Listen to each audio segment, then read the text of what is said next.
ఈ టైంలో door sound వినబడుతుందా అని అక్కడ మెల్లగా ఆయన నడుచుకుంటూ వస్తుంటే ఒక అమ్మాయి సైగ చేసింది. చిన్న పాప నడుచుకుంటూ వస్తుందని నడుచుకుంటూ వచ్చి ఆయన ముందు నిల్చున్నదట.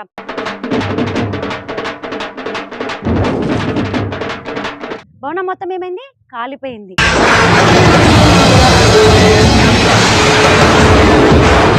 పాదుకలు ఉన్నాయమ్మా.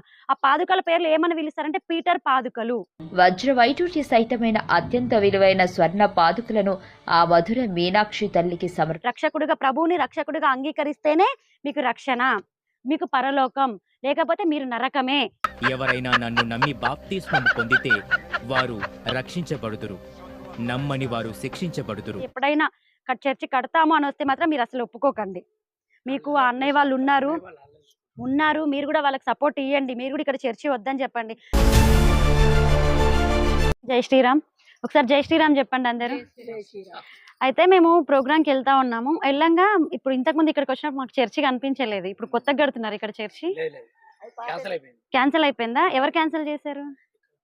అన్నయ్య వాళ్ళు క్యాన్సిల్ చేశారు. Very good. అయితే అక్కడ మొత్తం సిలువ పెట్టేది చర్చికి స్టార్ట్ చేశారు. అయితే నాకేం మిమ్మల్ని అందరినీ వాళ్ళు మొత్తం అక్కడ ఖచ్చితంగా చర్చ అయ్యేదనుకోండి, మిమ్మల్ని ఏం చేస్తారు వాళ్ళు? ఇక్కడికి రండి, ఫస్ట్ చూడండి ఎట్లుంటది ఏందని ఫస్ట్ మంచిగా భోజనాలు పెడతారు, మిమ్మల్ని ప్రేమతోటి మాట్లాడడం అవన్నీ చేస్తారు. అందుకని ఆ మాయలో మీరు పడకండి అని మేము ఇక్కడ ఆగి చెప్పడానికి వచ్చామన్నమాట. కానీ సంతోషకరమైన విషయం ఏంటంటే అక్కడ చర్చ ఆగిపోయింది. దానికి ఫస్ట్ ఆ అన్నయ్య వాళ్ళకి ధన్యవాదాలు చెప్పాలి. దాంతోపాటు మీరు పోకుండా ఉన్నందుకు కూడా మీకు కూడా చాలా ధన్యవాదాలండి. అయితే మీకు ఒక నిజంగా జరిగిన కథ ఒకటి చెప్తాను వినండి. యథార్థ సంఘటన జరిగింది అది. మీకు మధురై తెలుసు కదా, మీనాక్షి అమ్మవారు తమిళనాడులో ఉంటుంది మీనాక్షి అమ్మవారు మధురైలో. అయితే 1818, 1821 ఆ సంవత్సరాల మధ్యలో రోజ్ పీటర్ అనే అతను కలెక్టర్ గా పనిచేయడానికి అక్కడికి వచ్చారు. అప్పట్లో మనకు బ్రిటిష్ వారు పరిపాలించేవాళ్ళు కదా మనల్ని. ఆ పరిపాలించారు కాబట్టి మనకి ఇప్పుడు దరిద్రమైన క్రిస్టియానిటీ వచ్చింది. లేకపోతే అంతకుముందు మనకి క్రిస్టియానిటీ ఉండేదా? ఓన్లీ మన హిందూ ధర్మం మాత్రమే ఉండేది. అయితే అతను పరిపాలించాడు క్రిస్టియన్ అయినప్పటికీ. ఇప్పుడు బ్రిటిష్ వాడు కదా, వాడు పుట్టినప్పటి నుంచే క్రిస్టియన్. చాలా మంది ఇక్కడ వాళ్ళు అంటారు నేను బై బర్త్ క్రిస్టియన్ అని. వాళ్ళేం పుట్టుకతోటి క్రిస్టియన్స్ కాదు. ఇక్కడ ఉన్న వాళ్ళు పుట్టుకతోటి క్రిస్టియన్సా? ఏమన్నా అమెరికా నుంచి వచ్చారా? లేకపోతే వాళ్ళు పుట్టింది ఇక్కడ మనోళ్ళకే కాబట్టి వాళ్ళు ఇండియన్సే, మధ్యలో మతం మారారు అంతే. కానీ అక్కడి నుంచి నిజమైన క్రిస్టియన్ ఎవరు? బ్రిటిష్ వాళ్ళు ఇక్కడికి వచ్చి, అయితే ఆయన ఇక్కడ పరిపాలిస్తూ ఉండగా మధురై మీనాక్షి అమ్మవారి టెంపుల్ ఉంది కదా, ఆ రూట్లో ఆయన వెళ్ళేవాడు. గుర్రబండి మీద కానీ జీప్ మీద కానీ వెళ్తూ ఉంటే ఆయనకు అక్కడికి వెళ్ళగానే ఇప్పుడు మన గుడి చూస్తే మనకి ఏమనిపిస్తుంది? ఖచ్చితంగా చెప్పులు వదిలి మనం మొక్కుతాము. అయితే ఆయనకు కూడా అక్కడ చూడంగానే అమ్మవారిని చూడంగానే చెప్పులు వదిలేసి అక్కడి నుంచి ఆ గుర్రబండి దిగి చెప్పులు వదిలి ఆ గుడి ముందు నుంచి నడుచుకుంటూ అమ్మవారిని భక్తితో మొక్కి వెళ్ళేవాడంట.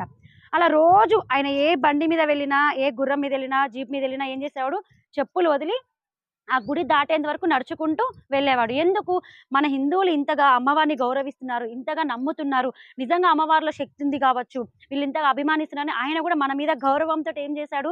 చెప్పులు వదిలి అమ్మవారిని కూడా తన దేవతగానే భావించి మొక్కడం మొదలు పెట్టాడు అనమాట. కొన్ని రోజుల తర్వాత ఏమైందంటే ఫుల్ రోజు గాలి వాన వచ్చింది. ఆ రోజు రాత్రికి గాలి వాన రావడంతో ఇప్పుడు పని వాళ్ళందరూ వెళ్ళిపోతారు. ఇప్పుడు పని అయిపోగానే వాళ్ళ ఇంటికి వాళ్ళు వెళ్ళిపోతారు. పడుకున్న తర్వాత ఫుల్ గాలి వాన, ఆయనకి ధన డోర్ అప్పుడే వినబడుతుంది. ఎందుకు ఈ టైంలో డోర్ సౌండ్ వినబడుతుందా అని అక్కడ మెల్లగా ఆయన నడుచుకుంటూ వస్తుంటే ఒక అమ్మాయి సైగ చేసింది.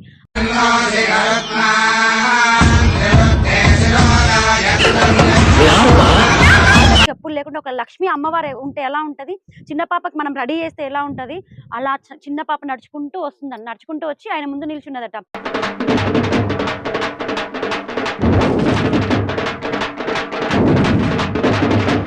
నిల్చొని డోర్ కొడతా ఉంది. ఆయన ఎవరు ఈ టైంలోని మెల్లగా డోర్ చూసేసరికి చిన్న పాప ఉంది. చిన్న పాపని వాళ్ళు ఇటు చూసేసరికి ఆ భవనంలో పిడుగుబడి కూలిపోయింది. కాలిపోయింది. భవనం మొత్తం ఏమైంది? కాలిపోయింది.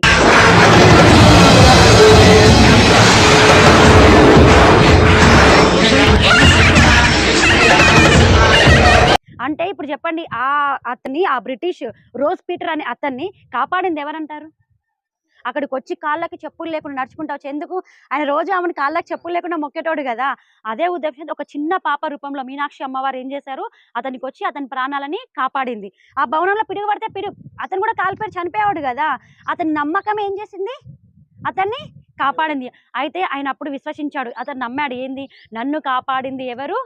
చిన్న పాప రూపంలో వచ్చి మీనాక్షి అమ్మవారే నన్ను కాపాడారు, ఆమె పాదాలకు చెప్పులు వేసుకోకుండా వచ్చి నన్ను కాపాడారు అని చెప్పి ఆయన వెంటనే ఏం చేశారంటే 11.5 తులాలతోటి ఒక్కొక్క పాదుక చెప్పులు ఉంటాయి కదా, పాదుకలు అంటాం కదా మనం. ఆ పాదుకలు ఒక్కొక్కటి 11.5 తులాలతోటి చేయించి అక్కడ వజ్రాలు, పచ్చలు, కెంపులు అన్నీ ఆమెకు చేయించి 2 పాదుకలు పెట్టారు. ఇప్పటికీ మీనాక్షి ఆలయంలో ఆ పాదుకలు ఉన్నాయమ్మ. ఆ పాదుకల పేర్లు ఏమని పిలుస్తారంటే పీటర్ పాదుకలు. వజ్ర వైడూర్య సహితమైన అత్యంత విలువైన స్వర్ణ పాదుకలను ఆ మధుర మీనాక్షి తల్లికి సమర్పించాడు. పీటర్ పాదుకలుగా పిలువబడే ఆ పాదుకల ఇప్పటికి మన మీరు మధుర ఎప్పుడైనా వెళ్తే మీనాక్షి ఆలయంలో చూడొచ్చు. ఆ పాదుకల్ని పీటర్ పాదుకలు అని పిలుస్తారు. అయితే ఇప్పుడు చాలా మంది క్రిస్టియన్స్ ఉన్నారు ఇక్కడ. అక్కడ ఎవరో బ్రిటిష్ అతను పీటర్ అతనికి మన ధర్మం ఏంటో, మన అమ్మవారి మహిమ ఏంటో, మన అమ్మవారి శక్తి ఏంటో తెలుసుకొని ఆ అమ్మవారు కాపాడింది. కానీ ఇక్కడ కొందరు చెప్తా ఉంటారు క్రిస్టియన్స్, ఎవరైనా మనకి ఆరోగ్యం బాలేదనుకో, నువ్వు ప్రభువుని నమ్మి ప్రభువుని అంగీకరిస్తే, నీ పాపాలు ఒప్పుకుంటే నీ రోగం నయమైపోతది, నిన్ను ప్రభువు కాపాడుతాడు అని చెప్తాడు. కానీ మన అమ్మవారు ఎక్కడైనా, అతను క్రిస్టియన్ అయినా సరే, అతన్ని నమ్మింది కాబట్టి, అమ్మవారిని నమ్మింది కాబట్టి అతను ఏం చేశాడు? ఏం చేసింది అమ్మవారు? అతన్ని కాపాడింది. కానీ నువ్వు బొట్టు పెట్టుకొని నన్ను మొక్కు, నా దగ్గరికి వచ్చి మొక్కు అని అమ్మవారు చెప్పిందా? ఆయనలో ఉన్న భక్తిని చూసింది, కల్మషం లేని భక్తిని చూసింది. మీరు మీ పాపాలు ఒప్పుకొని నమ్ముకొని ప్రభువునందు ప్రభువుని రక్షకుడిగా అంగీకరిస్తేనే మీకు రక్షణ, మీకు పరలోకం, లేకపోతే మీరు నరకమే.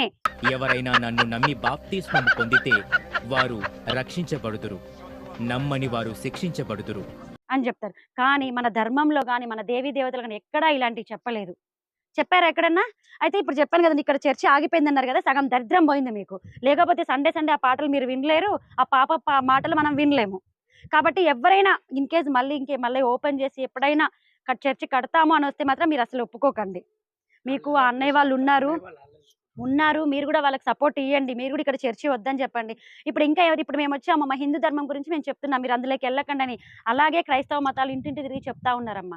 చెప్తా ఉన్నారు కాబట్టే చాలా మంది మతాలు మారుతా ఉన్నారు. మీ దగ్గరికి ఎవరైనా వచ్చి మతం మారమంటే, మీరు ఇంత చక్కగా ఇంటి ముందు పేడ నీళ్ళు పోసుకొని అలుకేసేసి ముగ్గేసి పసుపు కుంకుమేశారు.